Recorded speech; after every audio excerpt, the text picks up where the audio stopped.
Alerta por posible atentado contra camioneta del hermano del presidente Gustavo Petro. Mega operativo contra el secuestro y la extorsión deja casi 200 detenidos. Emergencia por vendaval en Río Negro, Antioquia. Cerca de un centenar de viviendas afectadas. Ataque sicarial en Cali. Un hombre fue baleado en su vehículo. Presidente Petro nombra a Juan Fernando Cristo como ministro del Interior.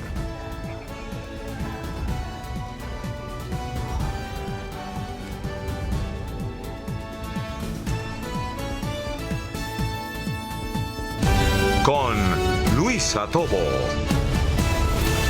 Muy buenas tardes, bienvenidos a Noticentro 1 CMI. Una de las camionetas que hace parte del esquema de seguridad del hermano del presidente Gustavo Petro fue blanco de un ataque cuando se movilizaba por el oriente de Bogotá. Nicolás Romero, muy buenas tardes. ¿Qué se sabe de este caso?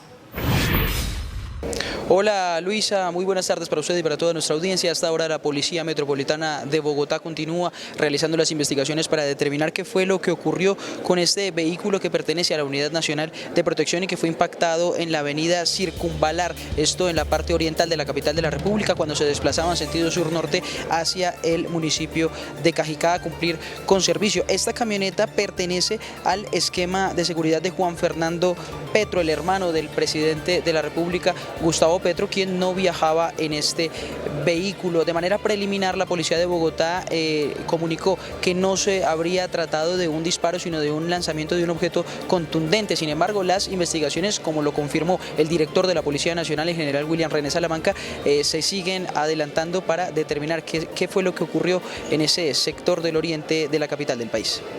El esquema de seguridad designado o asignado al doctor Juan Fernando Petro, el vehículo principal, cuando transitaba a la altura del Parque Nacional por la Circunvalar de sur al norte, recibió el vehículo principal un impacto en la parte lateral. El esquema procede a ingresar al Parque Nacional. En este momento, el comandante de la Policía de Bogotá está al frente de la investigación. El doctor Petro no se desplazaba en el vehículo para establecer con los investigadores y con los peritos si se trata de un golpe ocasionado por algún objeto contundente o algún impacto por arma de fuego. Cambiamos de noticias. El ministro de Defensa, Iván Velázquez, confirmó los resultados de la operación Tacio, que según la Policía Nacional dejó 196 señalados de secuestrar y extorsionar en varios puntos de todo el país, especialmente en las ciudades de Bogotá, Cali, Medellín y Cartagena, y también en algunos sectores de los departamentos del Huila, La Guajira, Magdalena, Sucre, Atlántico, Antioquia y Córdoba. Según la Policía Nacional, esta operación liderada por el Gaula permitió desarticular 4 estructuras criminales y afectar a 5 más, entre ellas el Clan del Golfo. Escuchemos al ministro de Defensa. Quería destacar de esta operación, primero, un aspecto en el que hemos insistido a la población, y es la importancia de la colaboración con la fuerza pública, la importancia de las denuncias, porque aquí, precisamente a partir de las denuncias de los afectados con extorsiones, con esta otra modalidad del secuestro express, el que se hace por aparentes taxistas, por el delito, se pudieron identificar los autores y lograr de parte de la Fiscalía General que los jueces expidieran las órdenes de captura. Casi de las 196 personas privadas de libertad, la gran mayoría se produjeron sus capturas por órdenes, en ejecución de órdenes expedidas por los jueces.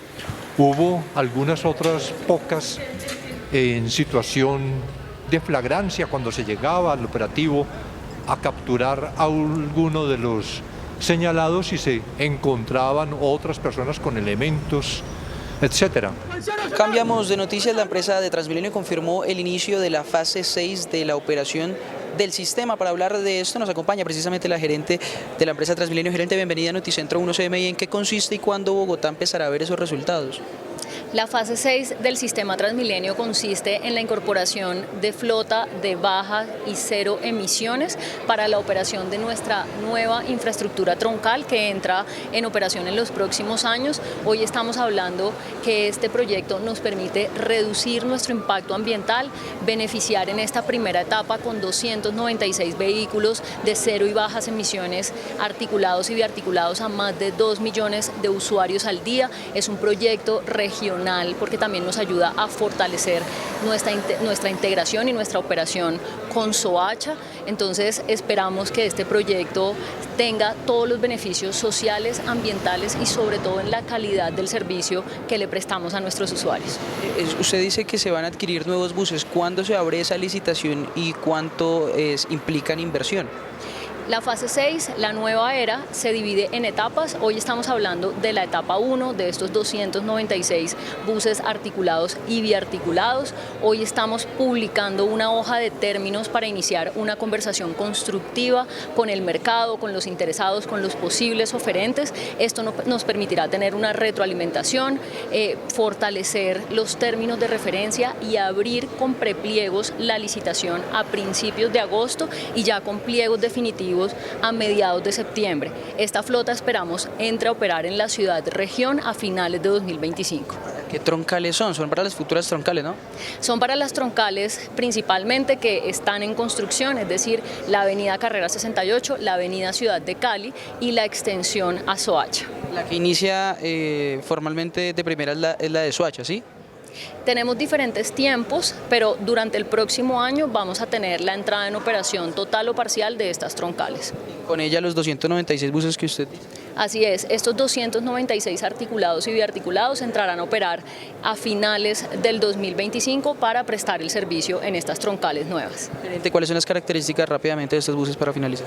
Son 140 biarticulados de bajas emisiones, deben cumplir con mínimo el estándar Euro 6 y 156 articulados eléctricos. Bogotá va a ser la ciudad con la flota articulada eléctrica más grande del mundo y además estamos también contratando la electrificación del patio Portal El Vínculo, donde principalmente operará esta flota, y también de un patio al interior de Bogotá en la calle Sexta. Muchas gracias. Son entonces las noticias que entrega la empresa de Transmilenio a toda la capital de la República referentes al inicio de la fase 6 del sistema para estas nuevas troncales que tiene proyectado el distrito entregar en los próximos años. Iniciará entonces esta nueva flota de buses con cero emisiones en el municipio de Soacha, troncal que es la que mayor cantidad de usuarios aporta para todo el sistema de transporte masivo de Bogotá. Desde el oriente de la capital de la República me despido. Nicolás Romero, Noticentro 1 CMI. Nicolás, muchas gracias. Y el Ministerio de Transporte fijó una tarifa diferencial de 1.500 pesos en el peaje Los Papiros en Puerto Colombia Atlántico para los vehículos de categoría 1 y 2. Los usuarios piden que se revise la concesión. Jorge Castro tiene los detalles. Jorge, buenas tardes. Muchas gracias, muy buenas tardes. La tarifa diferencial fue establecida a través de la resolución 055. La firma el saliente ministro del Transporte, William Camargo, y genera controversia nuevamente en el municipio de Puerto Colombia y en el área metropolitana de Barranquilla, porque se estaría reactivando un cobro que había sido derogado en los últimos 3 años. Según el Ministerio del Transporte, el cobro aplicaría para los vehículos particulares que tengan como origen Puerto Colombia, los usuarios de colegios instalados en la vía al mar y los buses intermunicipales. La tarifa aplica para automóviles, camperos y camionetas que salgan de este municipio. La comunidad, de manera unánime, rechaza la resolución que comenzaría a regir el próximo 1 de agosto. Bueno, la propuesta de nosotros como comunidad, porque el comité solamente es una representación de la comunidad, es el desmonte total de la caseta Papiros. Y si en caso tal ellos no tienen la forma de desmontarlo, la comunidad tiene la forma de cómo desmontarlo.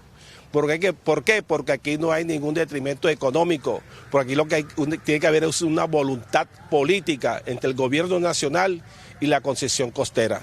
Como comunidad nos sentimos indignados e insatisfechos con la última resolución que acabó de expedir el Ministerio de Transporte, en donde desconoce 1 año y 6 meses de trabajo, de propuestas que hasta el momento consideramos que han sido sordas. Hoy toda la comunidad del municipio de Puerto Colombia, pero también de todo el departamento del Atlántico, nos preparamos para hacer acciones legales, administrativas, jurídicas y sociales, porque al pueblo se respeta. Tras una reunión con el comité No al Peaje, el alcalde de Puerto Colombia cuestionó al saliente ministro de Transporte, William Camargo, y negó haber participado en la concertación de la cuestionada tarifa diferencial. En la reanudación del 1 de agosto para el cobro de las categorías 1 y 2, donde rechazamos de manera contundente esta resolución mentirosa y falaz, porque nunca el alcalde de Puerto Colombia ha estado de acuerdo con este cobro de tarifa diferencial. Mis posiciones han sido firmes y contundentes en contra de esta caseta del peaje, que es antitécnica y no cumple los requisitos mínimos para su funcionamiento. Retó al saliente ministro a mostrar los documentos en los que el alcalde habría participado en reuniones de concertación de la tarifa diferencial. Además, combinamos al Ministerio de Transporte que haga pública las supuestas actas que tienen donde el alcalde de Puerto Colombia acepta la tarifa diferencial. Queremos que los haga pública, porque no existen esas actas. Nuestras posiciones han sido firmes. El Ministerio de Transporte determinó que las tarifas se reajustarán anualmente sin necesidad de un nuevo acto administrativo y en los plazos de acuerdo con la fórmula de incremento prevista en el contrato de concesión. La Alcaldía de Puerto Colombia también pidió el concurso de la Procuraduría General de la Nación para iniciar conjuntamente una acción popular que permita frenar el inicio del cobro de este peaje el próximo 1 de agosto. Desde Puerto Colombia, Atlántico, Jorge Castro, Noticentro 1, CMI. Jorge, muchas gracias. Y un fuerte vendaval dejó más de 70 viviendas afectadas en el municipio de Río Negro, Antioquia. Mientras tanto, la Oficina de Gestión del Riesgo mantiene las alertas en 4 municipios del departamento. Hernán Muñoz en Medellín con toda la información. Hernán, buenas tardes. Luisa, ¿qué tal? Buenas tardes para usted y para todos los televidentes. Se fue un fuerte aguacero intenso, derivado de los vientos que además dejaron más de 70 viviendas afectadas en esta zona del oriente del departamento de Antioquia. Las autoridades a esta hora de la tarde avanzan en la caracterización. Un aguacero acompañado de intensos vientos derivó en imágenes como esta en Río Negro, Antioquia. Según las autoridades, el vendaval dejó cerca de 74 viviendas con afectaciones en cubiertas de techos y la caída de varios árboles. La emergencia fue atendida por los organismos de socorro y la alcaldía de ese municipio ubicado en el oriente antioqueño. En el cual hacemos presencia con unidades del Cuerpo de Bomberos y a través de la línea del 123 donde nos reportan varios casos sobre viviendas, principalmente relacionadas con techos y árboles caídos. Las autoridades confirmaron que una vez terminen la caracterización, se evaluará un eventual apoyo con la entrega de ayudas a las familias afectadas. Antioquia es uno de los departamentos más afectados por las lluvias. Vamos a hacer una recopilación de las cifras hasta el momento. Cerca de 7.000 personas damnificadas, 3 vías con cierre total. 3 vías habilitadas, pero también con un paso restringido y vigilado por las principales concesiones. 12 personas fallecidas. Recordemos, la última ocurrió en la Comuna 13 de Medellín el fin de semana. Se trata de una mujer de 22 años quien se encontraba en su vivienda cuando fue sorprendida por un derrumbe. 3 personas desaparecidas, la última de ellas, reportada por Noticentro 1 CMI en las últimas horas. Se trata de un lanchero que transportaba a 3 funcionarios del ICBF en el municipio de Frontino. Y a esta hora avanza la caracterización en distintos municipios del Valle de Aburrá, seriamente afectados por las lluvias. Y es que precisamente hablamos de las alertas por el huracán Beryl aquí en el departamento de Antioquia. En las últimas horas la Oficina de Gestión del Riesgo dijo que hay una vigilancia especial en 4 municipios del Urabá antioqueño. Ellos son el municipio de San Juan de Urabá, Necoclí, Arboletes y Turbo. Vamos a escuchar las declaraciones de la dirección de la Oficina de Gestión del Riesgo de Antioquia.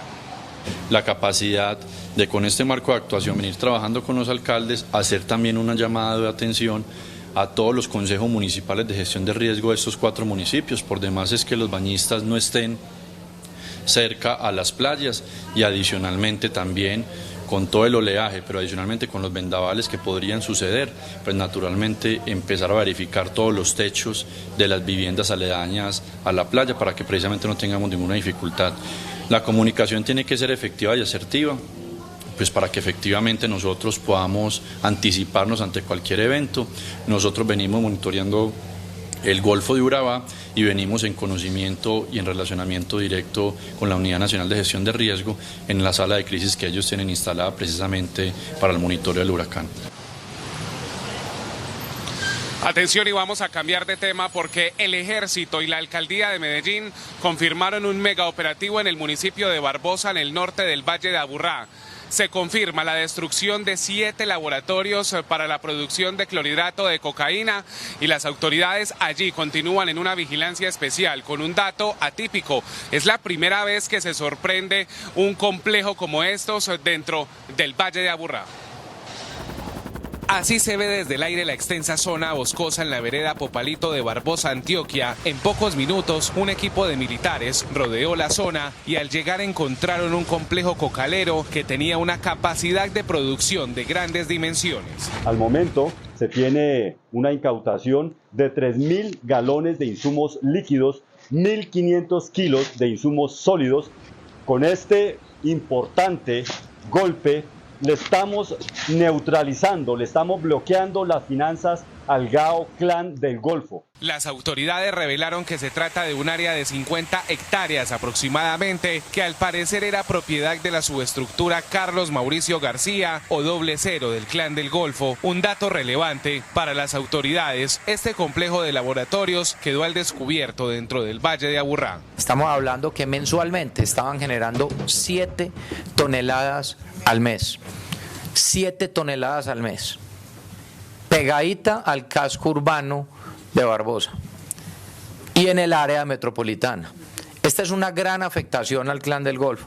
Es una afectación que cuando la vemos en términos de recursos financieros, es una afectación de 9 millones de dólares al mes, o sea, un valor cercano a los 40.000 millones de pesos mensuales. El ejército confirmó que durante el operativo varias personas huyeron, pero una fue capturada y será presentada ante un juez en las próximas horas.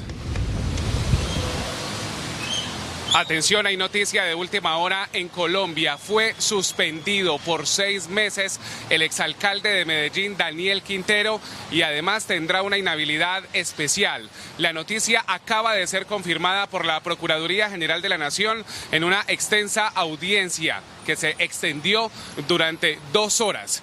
Vamos a leer algunos apartes de este comunicado importante. La Sala Disciplinaria de Juzgamiento de Servidores de Elección Popular adujo que el exmandatario publicó en sus redes sociales el video en el que aludió a un cambio en primera, fotografías en las que se veía el tarjetón de la consulta del partido referido y material audiovisual refiriéndose de manera explícita a las elecciones de 2022. La decisión además contiene sanción disciplinaria, inhabilidad para el ejercicio de las funciones y una multa por más de 100 millones de pesos. Muy importante, tienen recurso de apelación hasta tanto la sentencia no esté ejecutoriada y se agoten todos los recursos de la ley. Se confirma entonces la inhabilidad especial del exalcalde de Medellín, Daniel Quintero, por un periodo de 6 meses. Información que estaremos ampliando en nuestras emisiones de las 9 de la noche desde la capital de Antioquia. Hernán Muñoz, Noticentro 1 CMI. Hernán, muchísimas gracias. Hacemos una pausa en Noticentro 1 CMI y al regresar espere. Presidente Petro nombra a Juan Fernando Cristo como nuevo ministro del Interior. Ya volvemos.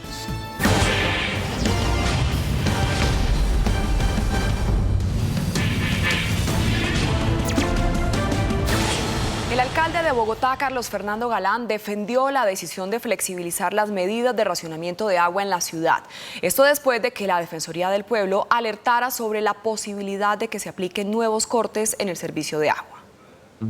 Esta semana inició el nuevo ciclo de racionamiento de agua en la capital y los cortes ya no serán cada 9 días sino cada 18. Además no habrá cortes diarios sino dejando un día de por medio entre sectores. Esa decisión hizo que la Defensoría del Pueblo emitiera una alerta cuestionando las nuevas medidas, a lo que el alcalde capitalino contestó. Quiero ratificar que las decisiones se han tomado de manera técnica, entonces vamos a seguir haciéndolo y vamos a estar listos a contestar obviamente todas las inquietudes que nos presente cualquier autoridad. El sistema Chingaza en este momento tiene un 42,76% de ocupación y de continuar esta tendencia se aspira a que se pueda llegar a la meta del 70% del nivel en octubre. Estamos hablando de un 28% por encima del nivel que tenía en el momento que iniciamos las medidas. Vamos bien, pero tenemos que llegar a un 70% en el mes de octubre. La rotura de múltiples tuberías debido al constante cierre y apertura de las redes para cumplir con el anterior esquema de racionamiento fue otro de los puntos que llevó a la flexibilización de las restricciones. El jefe negociador del gobierno con la segunda Marquetalia, Armando Noboa, reveló detalles sobre el mapa que se elaborará para determinar la presencia de ese grupo guerrillero en varias zonas del país y la ubicación que tendrían las fuerzas militares alrededor de estos lugares. Para el jefe negociador del gobierno, lo más importante que viene ahora en la mesa es la ubicación o georreferenciación en los municipios, corregimientos y veredas donde hace presencia la segunda Marquetalia. La georreferenciación implica, por supuesto, la identificación de los lugares en donde están los destacamentos militares de la segunda Marquetalia, y allí se menciona con detalle que ese trabajo debe adelantarse no solamente sobre las cabeceras municipales, sino también sobre las veredas y los caseríos. Pero yo quisiera insistir en que no se concibe eso como un acorralamiento de la fuerza, sino como una medida del Estado para acompañar también militarmente la protección de esos territorios. Una vez establecido este mapa de ubicación, se adoptarán medidas de reparación temprana a las víctimas. Se ha especulado mucho sobre la cobertura que tiene la segunda Marquetalia. Los informes de inteligencia militar indican que sus destacamentos más numerosos se encuentran en los departamentos, en primer lugar de Nariño y en segundo lugar de Putumayo. Hay unos grupos mucho más pequeños en el departamento de Vichada, tal vez en el sur de Caquetá. De la resistencia armada. El próximo ciclo de conversaciones será en Cuba y a él asistiría Iván Márquez como parte del equipo de acompañamiento político a la delegación de paz. Y en Cali, un ataque sicarial ocurrido en el oriente de la ciudad. Un hombre fue baleado en su vehículo. Alejandro González tiene la información. Alejandro, buenas tardes. Luisa, muy buenas tardes para usted y para todos los televidentes. Pues esto sucedió ayer en horas de la noche cuando gran parte de la ciudad disfrutaba del compromiso de Colombia versus Brasil por la Copa América. Se presentó este atentado sicarial en la avenida Ciudad de Cali, en el oriente de la ciudad, donde hombres atacaron con 5 disparos un vehículo, donde quitaron la vida de la persona que iba en el vehículo y la policía, gracias a la pronta reacción, logró la aprehensión del presunto responsable. Este hecho se registró en el barrio Comuneros 1, oriente de Cali, donde un hombre que se desplazaba en un vehículo fue atacado con 5 impactos de arma de fuego. Gracias a la pronta reacción de la policía, lograron aprender al presunto responsable de este hecho. Precisamente un grupo de vigilancia de la Policía Metropolitana se encontraba cerca al lugar. Cuando escucha las detonaciones, acude de inmediato al caso, presta ayuda también a la víctima, y con el victimario se produce un intercambio de disparos donde finalmente es aprehendido gracias a la persecución de la policía. La persona lesionada fue trasladada a un centro asistencial donde perdió la vida. Y en el municipio de Dagua, las autoridades desarticularon una banda dedicada al tráfico de estupefacientes. En el municipio de Dagua, la policía desarticuló la banda de los Tatauros, dedicada al tráfico de estupefacientes en el occidente del Valle del Cauca. En el operativo, las autoridades hicieron una importante incautación de droga, armas de fuego y dinero en efectivo. Estas personas se capturan mediante órdenes de captura, 9 de ellos, 1 en flagrancia. En estos allanamientos incautamos 1.100 dosis de cocaína, un arma traumática, dinero efectivo. Los capturados deberán responder por los delitos de concierto para delinquir, fabricación, tráfico y porte de estupefacientes. Y en 2 puntos de la ciudad, en otras noticias, en 2 puntos de la ciudad aparecieron estas banderas del ELN, una en el sector de Calipso, en el oriente de la ciudad, y otra muy cerca a la terminal de transportes. Las autoridades investigan si estarían detrás de este hecho los integrantes del ELN o si habrían contratado delincuencia común para hacer este acto que generó terror en gran parte de la ciudad, la aparición de estas banderas. También en uno de los puntos en el sector de Calipso donde aparecieron estos emblemas alusivos al ELN, se dejó un artefacto, lo que parecía un artefacto explosivo. Afortunadamente era un artefacto falso que no detonó en ningún momento. Las autoridades también ofrecieron una recompensa de hasta 100 millones de pesos para quien entregue información de las personas que estarían detrás de estos hechos. Estas son todas las informaciones desde Cali, informó Alejandro González para Noticentro 1 CMI. Noticia en desarrollo en CMI. Continúan los anuncios de los nuevos ministros en el gabinete del presidente Gustavo Petro. Hace algunos minutos anunció a Juan Fernando Cristo en reemplazo de Luis Fernando Velasco en el Ministerio del Interior. David Parra tiene los detalles del anuncio. David, buenas tardes. ¿Qué tal? Muy buenas tardes. Efectivamente, después de 5 días de anunciar la salida de Luis Fernando Velasco como ministro del Interior, el presidente Gustavo Petro reveló el nombre de su nuevo ministro, pues efectivamente, como usted lo mencionaba, se trata de Juan Fernando Cristo, quien ya se había desempeñado como ministro del Interior durante el gobierno de Juan Manuel Santos en los años 2014 a 2017. También se ha desempeñado como senador de la República por el Partido Liberal. Así anunció el presidente Gustavo Petro a su nuevo ministro del Interior. Le damos la bienvenida a Juan Fernando Cristo como ministro del Interior, quien tendrá las funciones de adelantar las reformas sociales en el Congreso, articular el cumplimiento del acuerdo de paz firmado y además hacer los puentes sociales y políticos para el acuerdo nacional que promueva los cambios normativos y use el poder constituyente. Bueno, pues con este anuncio se completan 5 cambios en medio del remesón ministerial que el presidente Gustavo Petro está realizando. Se espera que en las próximas horas continúen los nombramientos en nuevos ministerios en donde el presidente pues busca renovar su gabinete en el marco de los 2 años de su gobierno. Asimismo, a través de las redes sociales, el presidente Gustavo Petro se refirió a la polémica por la lluvia de comentarios transfóbicos que ha recibido en sus redes sociales. Aseguró que es un hombre heterosexual y que nunca escucharán de él una palabra transfóbica. Esto dijo el presidente Petro. Siempre he considerado que la intimidad es la última ratio de la libertad, la última trinchera del ser libre, y conservaré este principio hasta que escriba de mí mismo o muera. Pero estos miles de mensajes transfóbicos que han estallado en manos de una sociedad de derechas profundamente excluyente, ignorante y discriminatoria deben ser rechazadas por el presidente. Bueno, pues a esta hora el presidente Gustavo Petro entrega el pabellón nacional a los deportistas que representarán al país en los Juegos Olímpicos de París 2024. Estaremos muy atentos, así como también de los anuncios que realice en torno a su gabinete ministerial. Información a esta hora en vivo desde la Casa de Nariño. David Parra, Noticentro 1 CMI. David, muchas gracias. Alerta hospitalaria en Santander por cuenta del pico de infecciones respiratorias y dengue que atraviesa el departamento.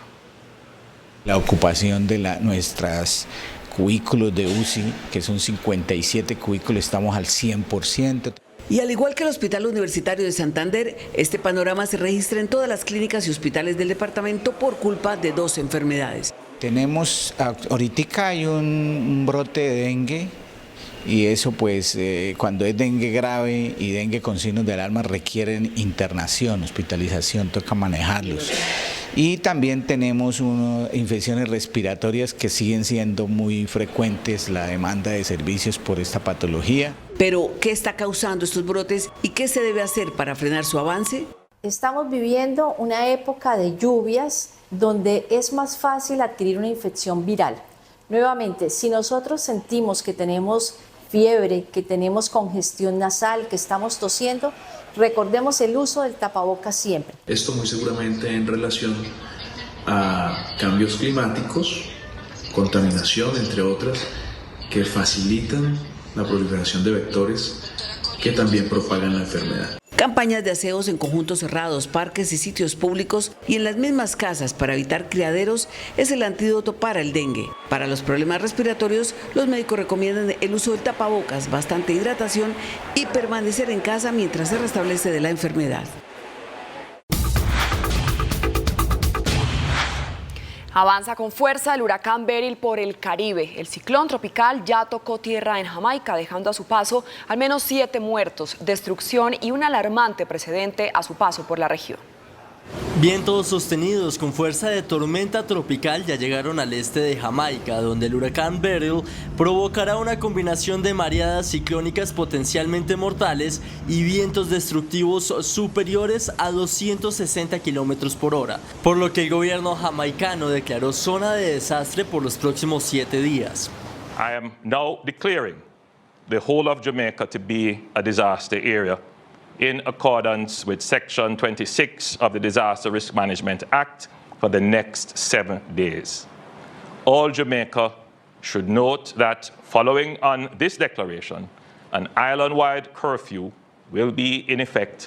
A pesar de que el huracán se debilitó ligeramente y ahora es categoría 4, tras su paso por Colombia, Beryl ha dejado al menos 7 fallecidos, generando preocupación por la rapidez en su formación y por alcanzar la mayor potencia que puede tener en una etapa tan temprana en la temporada de huracanes del Atlántico, algo que es visto como un alarmante precedente.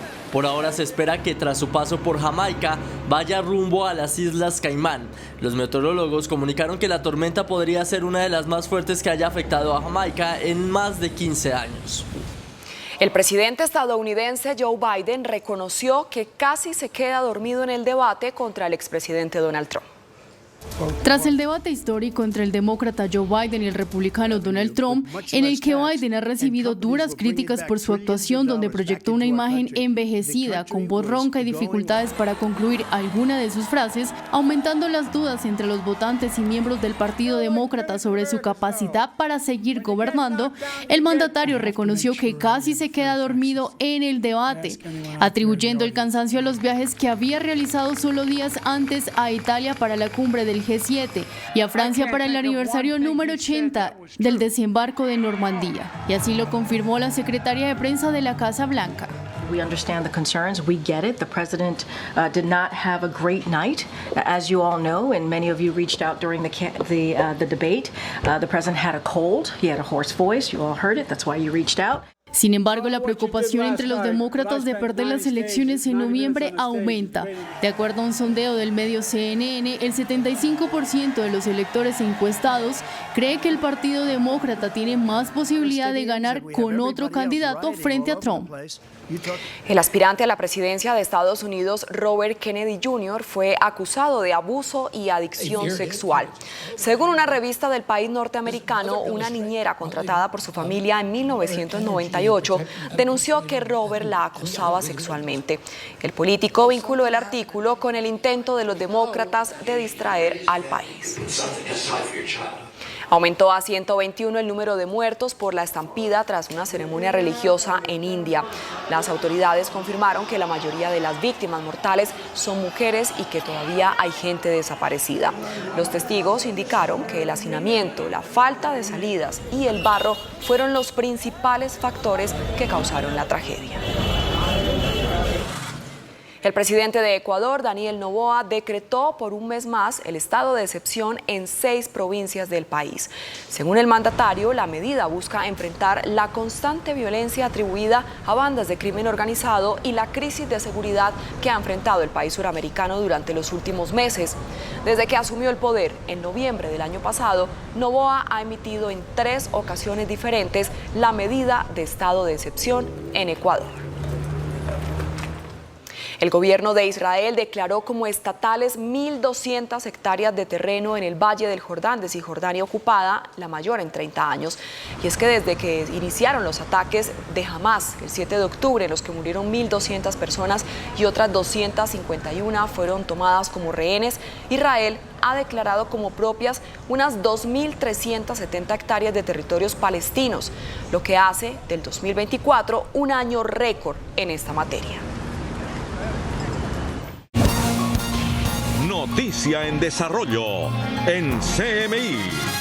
Uno de los carros del esquema de seguridad del hermano del presidente Petro fue víctima de un atentado esta mañana en el centro oriente de Bogotá. William Parra está con Juan Fernando Petro precisamente. William, muy buenas tardes. Hola Luisa, ¿qué tal? Muy buenas tardes. Pues sí, justamente a esta hora nos acompaña Juan Fernando Petro, el hermano del presidente Gustavo Petro, y con él vamos a hablar sobre qué fue lo que sucedió esta mañana. Doctor Juan Fernando, gracias por atendernos. ¿Y qué nos puede contar del atentado a este esquema de seguridad? ¿Usted se encontraba en ese momento en el carro? ¿Qué fue lo que pasó? No me encontraba en el momento en la camioneta. Los muchachos ya venían a recogerme para empezar a hacer el día laboral, el día común y corriente de trabajo, pero sí nos vimos sorprendidos ingratamente y dolorosamente con que una de las camionetas, la camioneta principal, la del esquema donde yo me muevo prácticamente todos los días, había sido golpeada por un objeto contundente que todo parece indicar, tal como lo han expresado hasta el momento, aún faltando el informe oficial, que es una bala que intentó perforar el lado izquierdo de la camioneta. ¿Qué significa, pues, como este mensaje que le quieren dar a usted, doctor Petro, en este momento? Eso es lo que me preocupa, ¿no? Ya habíamos sentido nosotros, presentido desde hace unos el aumento de la presión de odios viscerales en este país. Nos estaban presionando, a mí personalmente me estaban presionando en librerías, bibliotecas, centros comerciales, restaurantes, ya no de una manera verbal, sino como mucho más fuerte, o sea, me refiero en términos físicos. Y ya sentíamos con el esquema que había un aire de mucha complejidad, de mucha tensión frente al esquema, nuestros movimientos cotidianos por acá o por allá en el país, y presentíamos que de pronto alguna cosa en algún momento podía pasar. No esperábamos que esta mañana salieran o resultaran con que una de las camionetas fue disparada, ¿no? Nos deja con alertas rojas, me deja con una prevención diferente con respecto a amenazas que continuamente he tenido a lo largo de los años. Las Águilas Negras pues me han constantemente a través de panfletos amenazado reiteradamente, pero esto salta a otro nivel que genera más preguntas que respuestas, es decir, quién es, por qué, a razón de qué, cuál es la motivación que se esconde detrás de lo que sucedió esta mañana. Bueno, son preguntas que quedan en el ambiente y que es necesario que la Fiscalía, el Gobierno Nacional tomen cartas sobre el asunto, ¿no? Para ver a dónde vamos. ¿Este es un atentado contra Juan Fernando Petro o cree usted que va un poco más allá? Hablemos de una amenaza contra, pues obviamente, la familia del presidente Petro. Sí, no lo sabemos.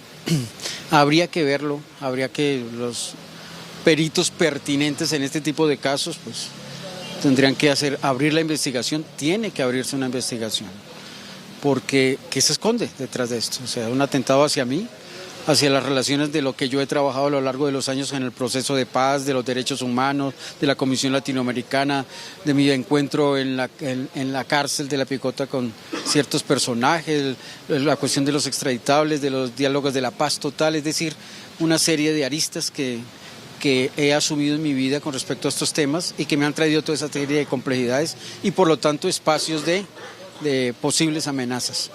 Pero podría ser hacia el Gobierno Nacional un aviso de una especie de alerta, decirle, mire, los podemos tocar, podemos estar pensando en esto, en aquello, es decir, a mí me quedan muchos interrogantes, no tengo realmente una respuesta en este momento con respecto a lo que sucedió esta mañana, pero sí muy, muy preocupante, y por eso hago un llamado a la Fiscalía, hago un llamado al Gobierno Nacional para que tomen atenta nota de lo que sucedió, que no fue simplemente un momento fugaz, pasajero, de un accidente con una camioneta. Bueno, él es Juan Fernando Petro, el hermano del presidente Gustavo Petro, hablando sobre justamente el atentado que sufrió uno de los carros del esquema de seguridad de la Unidad Nacional de Protección donde se moviliza Juan Fernando Petro. Esta es toda la información, Luisa, desde el norte de Bogotá. Continúe usted con más Noticentro 1 CMI. Así es, William, muchísimas gracias por su información. Hasta aquí Noticentro 1 CMI. A continuación, no se pierdan Magazine 1 y a las 8 de la noche una nueva emisión de noticias. ¡Feliz tarde!